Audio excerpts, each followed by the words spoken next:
Ito daw yung tinatawag na Big Lagoon.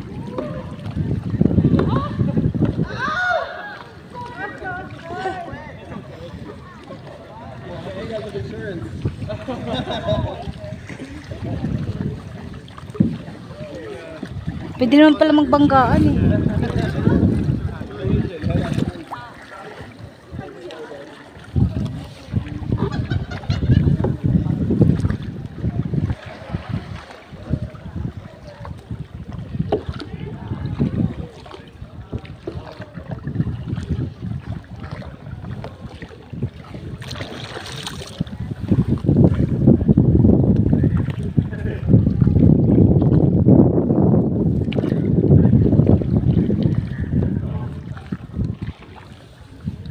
Grabe yung mga puno dito guys. Grabe ang ganda.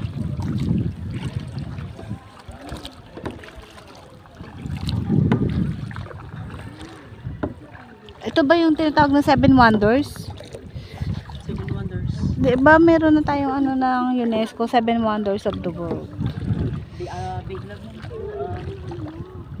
Ang ganda, super duper ganda. Kasama siya sa Seven Wonders.